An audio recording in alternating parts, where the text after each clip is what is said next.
Are we in for a sustained trade war with China? Well, you're in one now. Look, we have 100% tariff. If we didn't have tariffs, we would be exposed as being a nothing. We would have no defense. You know, they've used tariffs on us, but we've never had anybody sitting in that chair that felt the need to do it. And so it's official, a trade war with China. Donald Trump announcing in the Oval Office that, well, we are well in a trade war. And how this plays out, well, is anyone's guess right now. But certainly data suggesting we might be in for the dump, followed by the pump. Fear and greed index now showing a 34 out of 100, meaning markets are nervous, and are obviously nervous for very big reasons. Is this going to go to a full-scale trade war? Well, let's talk about it all in this video. But first, smash that like button to a brand new all-time high. Don't forget to hit that like button and turn your notification bell on. With that being said, let's get into it. So with Donald Trump announcing a full-scale trade war, there is speculation right now coming out of Coin Bureau that the Wall Street Journal is reporting China is intentionally crashing markets. Now, this is specific to the crypto market, and you may ask yourself, well, how? The reality is they can't go and crash the S&P 500. They couldn't crash the Russell 3000, but they could absolutely dump the crypto market. This would create fear, create nervousness in the market, and drive a different stance in terms of monetary policy. If this starts to affect the S&P or more traditional markets, we may even see this move a bit quicker. You can see the market sentiment with that fear and greed index, like we said, at 34 out of 100. But there are some other things to think about. Gold itself is rallying to, once again, a new all-time high and is in fact the most overbought it's ever been, hitting a market of 92.2 on the monthly RSI. This means that, well, capital is flowing into gold. Why is it going into gold? People see it as a risk-off asset, but eventually that bubble's going to pop, or people are going to look for other places to put their capital. You can also look at the 2-year treasury, and that yield now dropping to 3.48%. It's actually the lowest it's been in more than 3 years. You may ask yourself, well, why is this going to make a difference? And how is China, tariffs, and this going to affect the crypto market? Well, the reality is the Fed is pivoting on their monetary policy.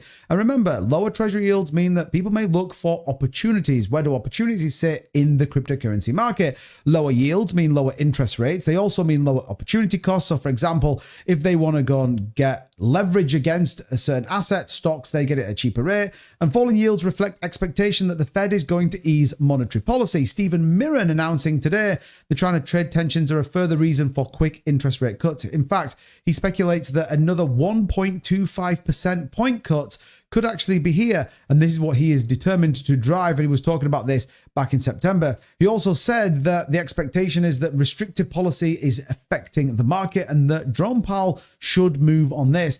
We're going to wait and see how this plays out. We've got about 2 weeks to go until that plays out. So the macro data suggests, yes, we might be in for a little bit more pain, but actually longer term, this could play out very favorably to risk on assets such as Bitcoin and the cryptocurrency market. We all know that the Fed is trying to reduce that balance sheet, and eventually that is going to stop, maybe even by the next FOMC meeting, which could play out more favorably in terms of then that $800 billion going to start to push markets, starting to push treasury yields, starting to drive all the things we want to see in a growing economy, specifically those jobs. But when we bring it back to the crypto market, how bad is it? And I'm sure you're looking at the charts as I do and wondering, when are we going to see this reversal? How were we at $125,000 only a couple of weeks ago? And now we're holding barely to about $110,500. Well, there's a couple of things to think about. Ali Chart's giving us a very interesting perspective on life here, saying, is this setup looking like a $250,000 Bitcoin? Well, the reality is you can take these two as very different setups in the market.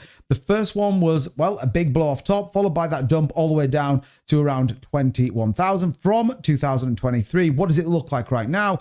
Well, it looks like it's a continuation to the upside. It's a rally with no euphoria, which tells us we're going to go way higher. The fact is, bull markets don't end on fear. They end on extreme greed. Everybody wants it on the market, and I don't believe we are there. Now, there are some important things to think about, though. The money staying into the market. I talked about USDC dominance yesterday, USDT dominance. Bear in mind, these are people that are holding assets, looking to reposition themselves, whether that be into news on crypto or Bitcoin and everything else. The OBV metric is what we want to be looking at. The total market cap still looks very bullish, and the OBV still holding up above the trend line. This tells us that money is still sat in the market. People are waiting to get in. And the big catalyst we all know is ETFs. You could even look in terms of whales, and the core foundation of the market is those whales holding between 10 and 10,000 BTC. Yes, they took some profits. We know that. We hit all-time highs of $125,000. they're obviously going to take some chips off the table, but they've actually accumulated well over 318,000 Bitcoin this year, which tells us the demand is there. And when you look at the 1 year chart in terms of way holdings, this again is exactly the same. In fact, the levels right now are similar to what we saw at the back end of 2024 and the back end of 2025 when the markets were rallying once again. And in fact, we see this euphoricness when it comes to crypto whale holdings back in 2021, but we're nowhere near those levels. We actually saw well in excess of over 500,000 in the change of total whale accumulations. We're not there yet. So when you sort of bring this back to, I guess, a point, the market right now is very much watching what's happening with Trump and watching what's happening with China. The Fed is pivoting and is now starting to turn dovish because they have to. The jobs market potentially is going to be weak, and we have some very interesting data coming to us over the course of the next few days. All I think is going to point to a longer bull market cycle. And I still think as long as these key metrics that we talked about in this video still hold, well, for me, the bull market is still very much on, albeit it just feels slow and very, very grindy. But let me know what you guys think in the comments down below. Do you think Fed rates in the next 2 weeks are going to push it? Do you think Trump is going to go to a full-blown trade war with China? And I guess the big question for everybody, what are you doing with your portfolio right now? Are you hedged in for the long term, or have you already sold and got out? Let me know, as always, in the comments. And don't forget, check out the links in the description. If you want to grab a fantastic trade signals, that is the Crusader signals down there. You're going to get 15% off as well by using that link in the description. Make your trading even better. So with that being said, I'm out of here. Thanks for watching, and I'll see you in the next one. Bye-bye.